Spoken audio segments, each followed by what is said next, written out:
So good day everyone. Today we will be going to solve a problem using Excel QM and with the help of Excel QM. So we have a problem here.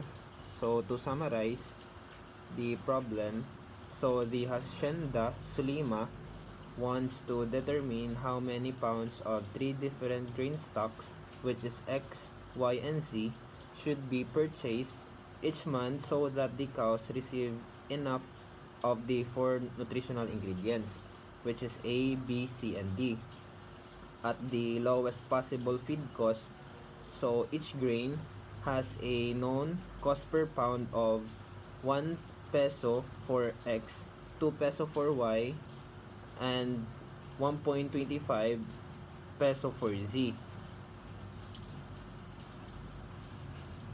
I mean 2.5 peso for Z, and provides a specific ounces of ingredients, 80 ounces of ingredient B, 16 ounces of ingredient C, and 128 ounces of ingredient D during the month. And there is also a special restriction that the farm can buy at most 500 pounds of stock Z in total, which translate to no more than 5 pounds of Z per cow for 100 cows. So our task here is to build a linear programming or LP model that chooses the amounts of X, Y, and Z to minimize total feed cost while satisfying all these nutritional and quantify constraints.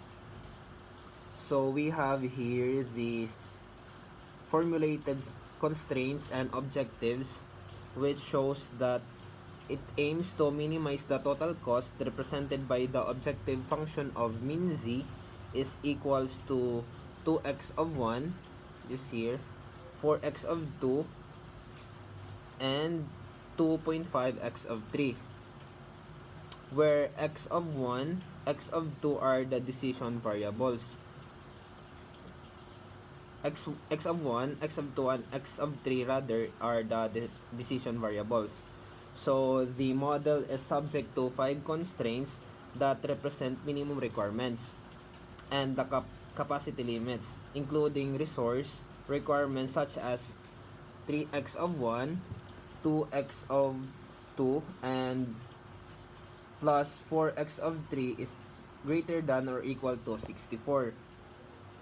2x of 1 plus 3x of 2 plus x of 3 is greater than or equal to 80, and x of 1 plus x of 2 is greater than or equal to 16, as well as higher level requirement, which is 6x of 1 plus 8x of 2 plus 4x of 3 is greater than or equal to 128, and a limiting constraint, which is here, that states that x of 3 is less than or equal to 5. So let's solve this using Excel QM. So let's just input the objective and the variables. So we have here 2, 4, and 2.5. We have here 3, 2, 4, which is greater than or equal to 64.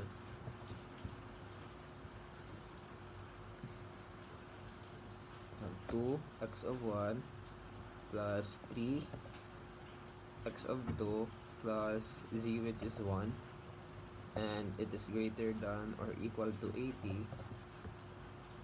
We have the constraint 3, which is x of 1 is 1. We have 0, and x of 3 is 1, and is greater than or equal to 16. We have the another constraint of 6, 8 plus 4 x of 3 is greater than or equal to 128. And lastly is the limiting constraint, which is x of 3 is less than or equal to 5. So we have now inputted the objective and the constraint. So the next step is to run the Excel solver, which will give us the answer of this. So explaining the answer, we have concluded. So this shows that the optimal solution shows that x of 1 is equal to 40, while x of 2 here, x of 2 is equals to 0, and x of 3 is equals to 0. So resulting in a minimum total cost of 80, which is here. So it means all constraints are satisfied. All constraints are satisfied under this solution, with constraint 2 being the binding, since its left hand side is equal to the right hand side, while the remaining constraints have surplus or slack, indicating they do not restrict the optimal solution. So overall, the result demonstrate that focusing entirely on variable x of 1, which has the lowest cost coefficient, is the most cost-efficient strategy for meeting all the requirements while achieving the minimum possible objective value. So that's all. Thank you. Case number 6, this is the given. So we have 300,000 for the year 1, 500,000 for year 2, 700,000 for year 3, 900,000 for year 4, and 1 million for year 5. So we'll first compute the year 1. So we have 300,000 for the sales quantity per year for the first year. So material cost per unit 14, since it is given here. And then the direct labor cost also given. So for the indirect labor cost, it is just the 50% of direct labor cost. So we've come up with this answer, which is 2. So for the power and fuel cost also, it is given. So to get the variable cost per unit, we'll just add this for cost. So we have 22. So to get the total variable cost, we will just multiply the sales, first year sales, and then the total variable cost. So equals product, open parenthesis, click the variable cost per unit, comma, then the sales, first year sales. So we have 6,600,000. So next is the supervisory sale. So supervisor salary per year. So it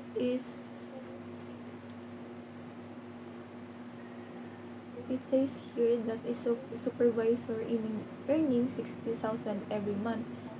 So in a year we have 12 months. So the product,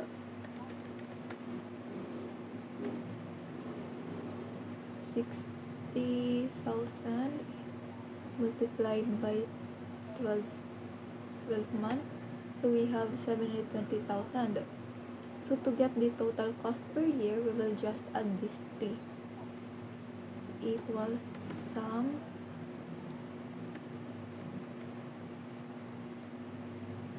and drag. So we'll come up with 8,320,000. So this machine cost per year, this is 5 million. So we will just divide it into 5.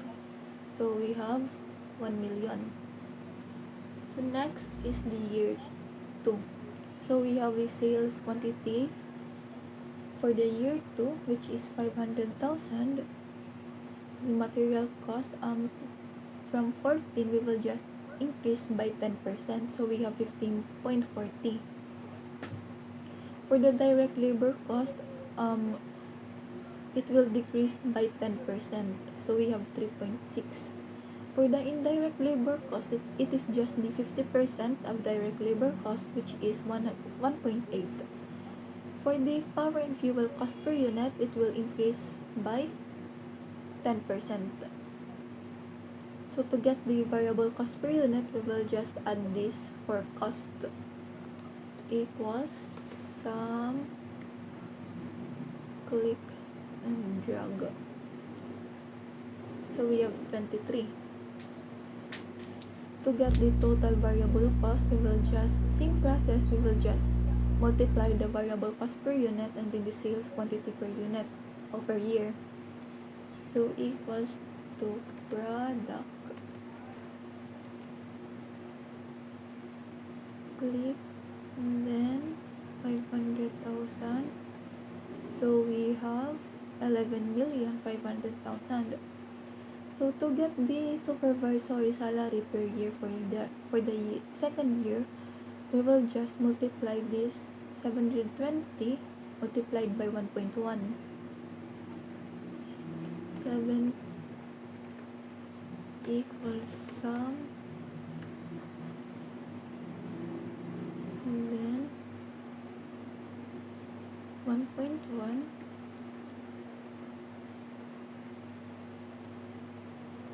equals a product,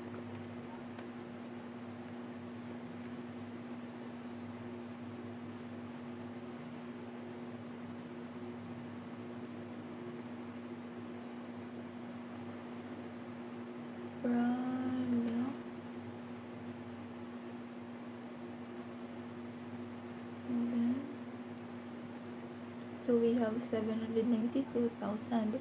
To get the total cost per year, we will just add those three. Equals sum,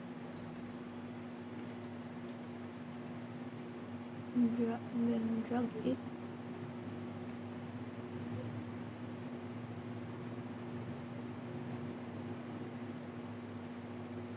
equals sum,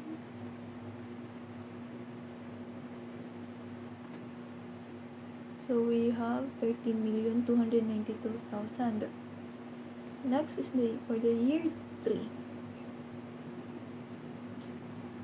So we have 700,000 sales quantity, and then the material cost same as the usual. It will just increase by 10%. So we have 16.94.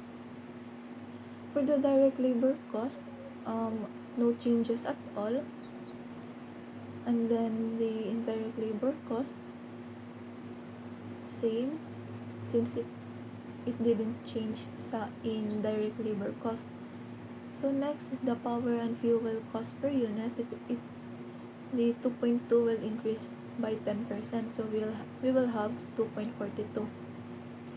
So to get the variable cost, we will just, same process,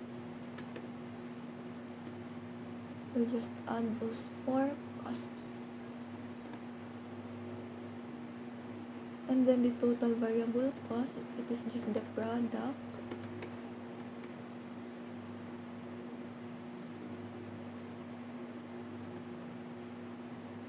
so we have 17,332,000. For the supervisor salary per year, we will just multiply the second year multiplied by 1.1. So equals product,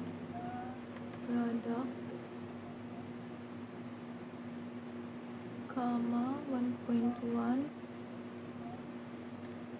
So we have 871,200. So the total cost per year, we will just add those 3 equals the sum,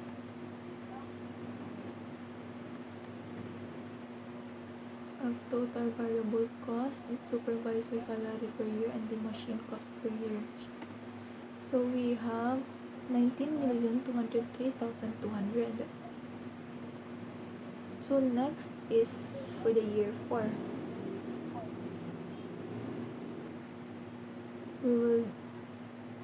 So the material cost, it just increases by 10% as usual.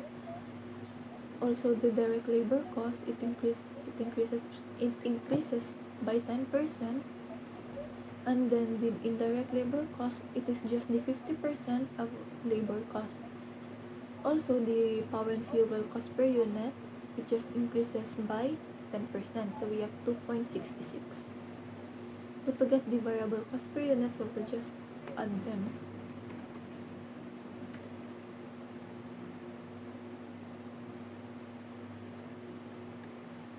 So we have 27.23.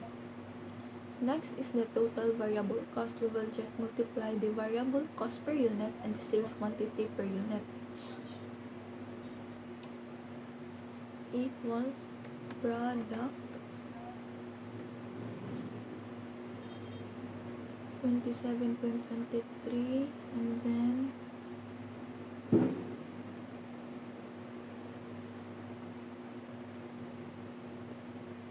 $900.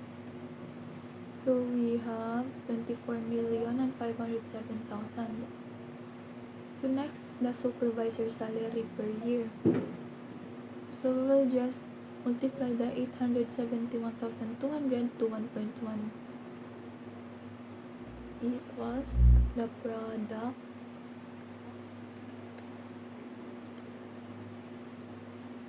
and then 1.1. So we have 958,320. Next is the total cost per year. We'll just add these three.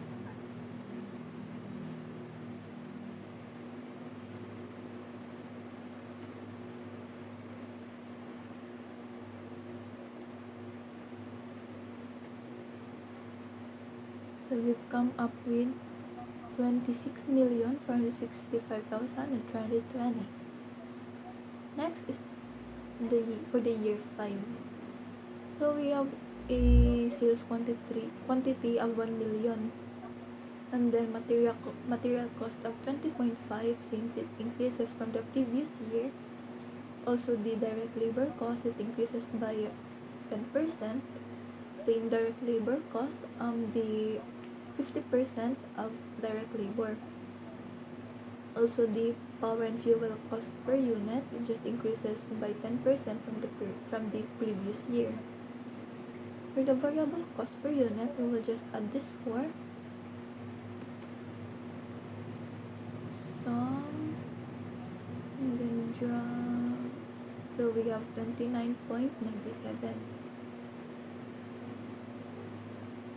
So for the total variable cost, we will just multiply it. Variable cost multiplied by sales quantity equals product 29 million. So we have 29,970,000. To get the supervisor salary per year, we will just multiply the previous year supervisor salary per year to 1.1 equals product and then 1.1. So we have 1 million.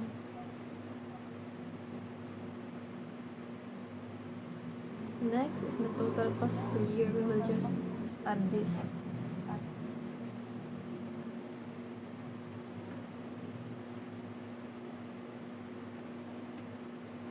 So after getting that, we will get a total of the sales quantity per year.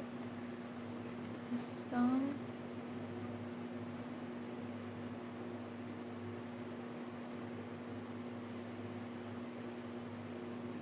and then the total variable cost.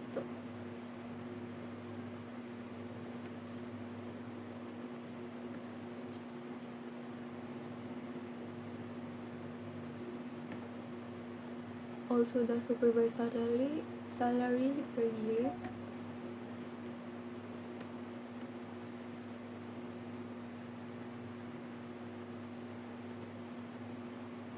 The machine cost.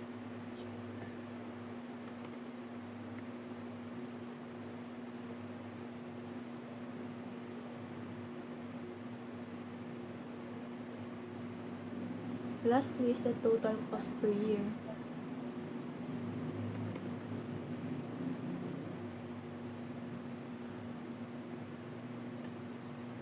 So we have 99,304,672.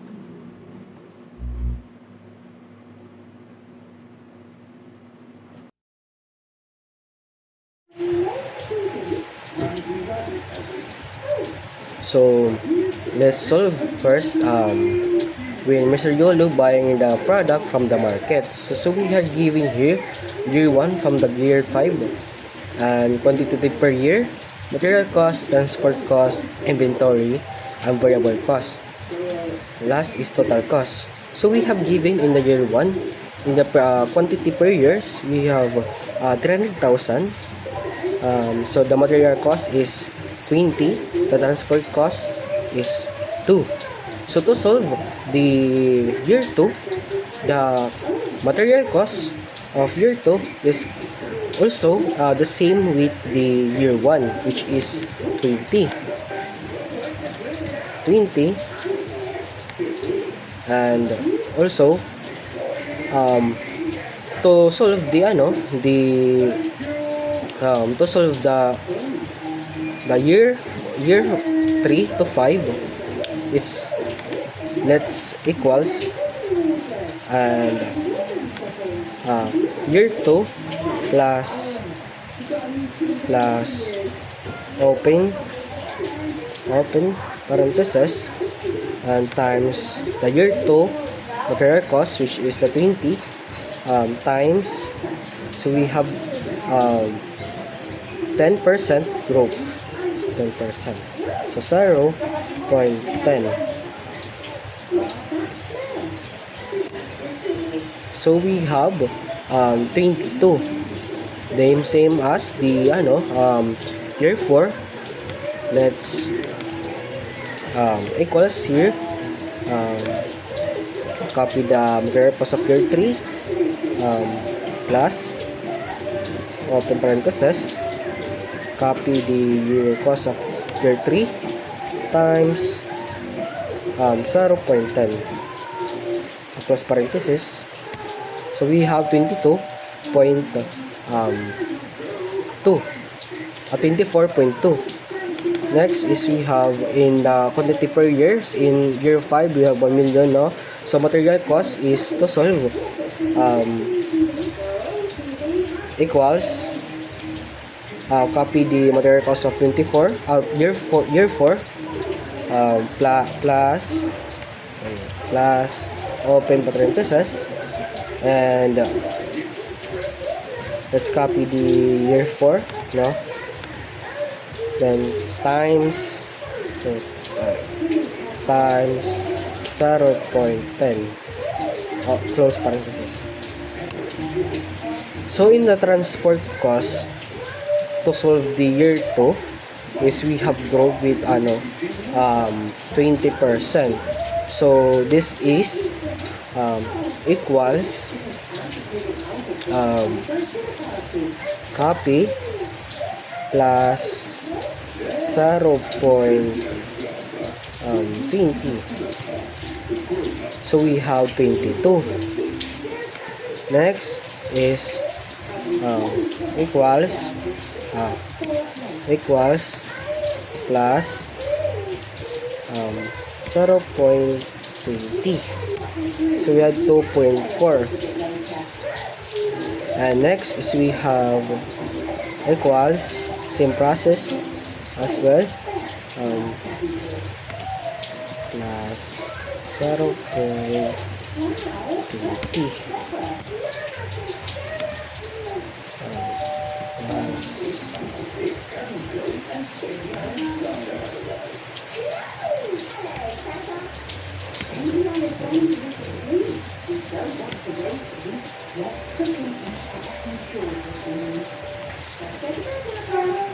So, to solve the inventory, let's multiply the material cost times the 0.5 or the 5% in every year, no?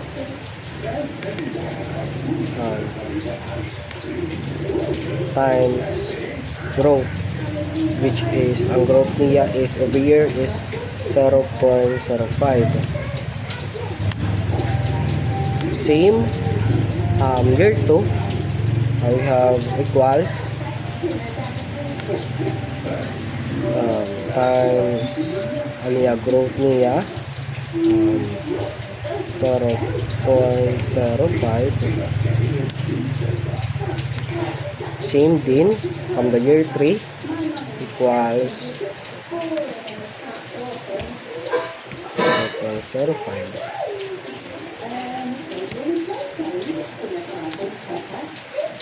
Same process as well.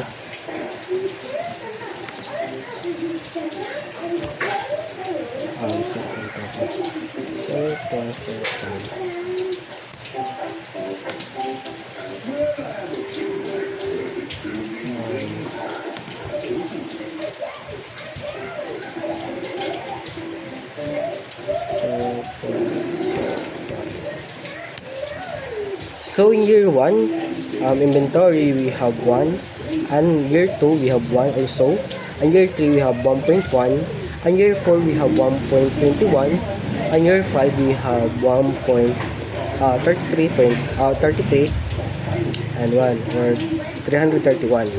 So to solve the variable cost, let's multiply the material cost, transport cost, and inventory cost. So equals sum open parenthesis and bracket, then close parenthesis na. So we have 23. Same process as well. Sum equals sum, the close parenthesis,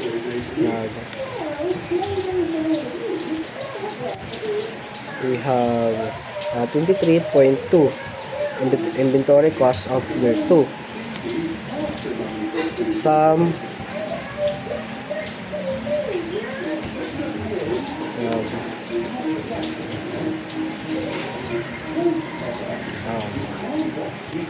so we have in year 3 inventory cost, we have 25.5.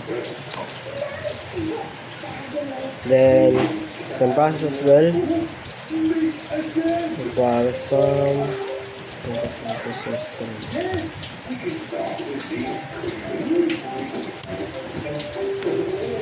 equals some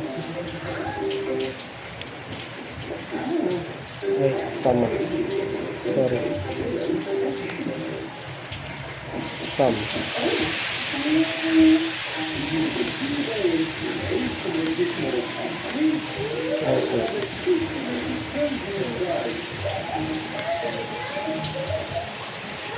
yun.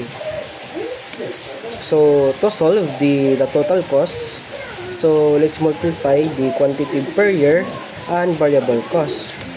So problem, so the total cost ubos ko na lang table, which is diri na solve kay nawawaraan variable cost.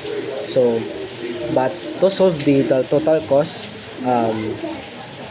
let's multiply the first equals year 1, which is the quantity per year, is 300,000 times variable cost is 23.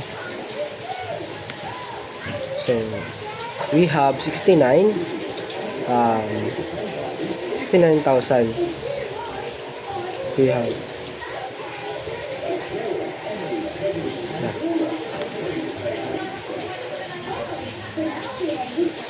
Next is to solve is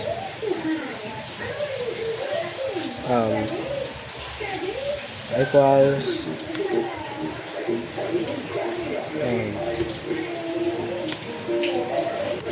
same as process lang.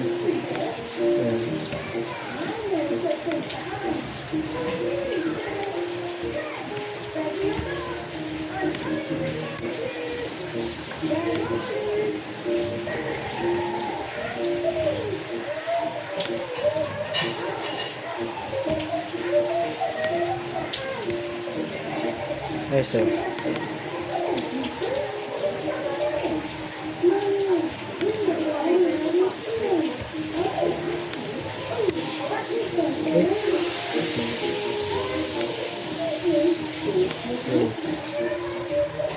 Then last equals the quantity per year in year 5 times variable cost equals to, so to get the total cost is, let's sum here, sum open parenthesis, and from year 5 1 to 5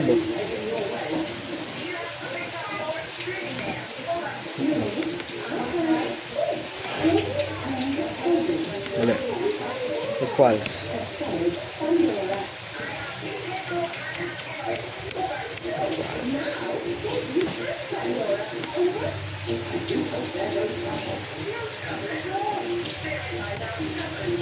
so we have 92,310,000.